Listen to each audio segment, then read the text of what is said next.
The project originated, it was a conversation between myself and a health and wellbeing officer for East Ayrshire Council, Kerry Jarvis. Over a 2-year period we had an attainment gap. It was a gender attainment gap. We found that within the school, in terms of anticipated levels, so early first, second level, more boys were achieving early first and second level than girls within primary 1, 4 and 7. We looked at that obviously within the school, but we felt we needed to do something whole school, something that would incorporate inclusion, ethos of the school that would permeate every area of the curriculum, if that perhaps was the reason. The aim was to have a project that we could launch that would promote gender equality to make sure that every child reached their potential. We have high aspirations and it's regardless of gender, so that every child could achieve. The first step was to meet with staff, and we identified through questionnaires, through surveys, that we had to do more training. And the issue for that was unconscious bias. Myself and the staff, we did have an unconscious bias, which we weren't aware of. We weren't using terms such as, I need a strong boy to do this. We weren't choosing children on their gender, but there was some language that we were using within school, at assemblies, and within the community when we were representing the school, which perhaps didn't promote gender equality as much as it could have. So there was a training session for staff, and throughout the year we used collegiate time and CPD, and we worked together to look at our programmes, but also to look at the language that we used within the school and the impact on the children. We then went to the parent council, and at that parent council meeting, everyone who was involved in leading the project did the training session with the parents, and we looked at the impact of gender-based violence. We spoke about the Mentors and Violence Prevention Programme and the whole purpose of the project and why we were going to take that forward.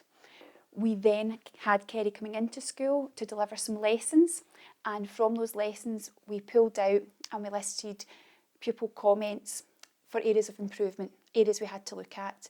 We then did pupil questionnaires as well. So we had parent, staff and pupil questionnaires for initial baseline.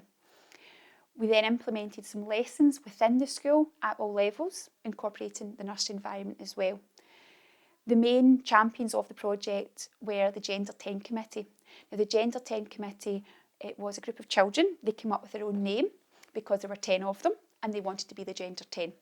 And these children went round the classes and they would carry out classroom observations in terms of practice. They would carry out book audits. They would look at the resources within the classroom to see that they promoted gender equality. That was effective because it keeps it at the forefront. So the teachers who were working on their own development to have the reminders of the children visiting the classes regularly.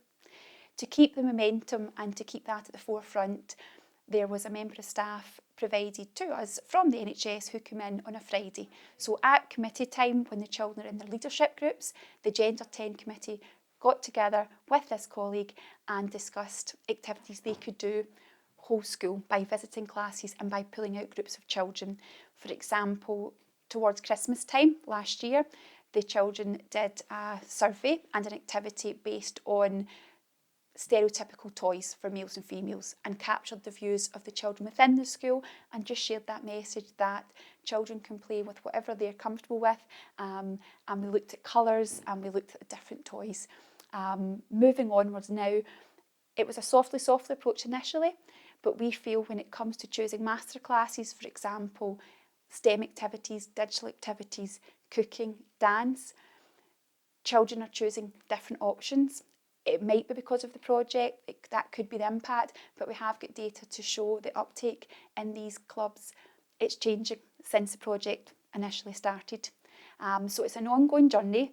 We are still, I would say, we've made a good start in terms of initial views, in terms of lessons within the class, in terms of the staff's awareness of their unconscious bias, but it's something that we'll keep working at. And throughout the year, different events, different activities, it makes us question what we could do to promote gender equality or things that we didn't realise weren't promoting gender equality.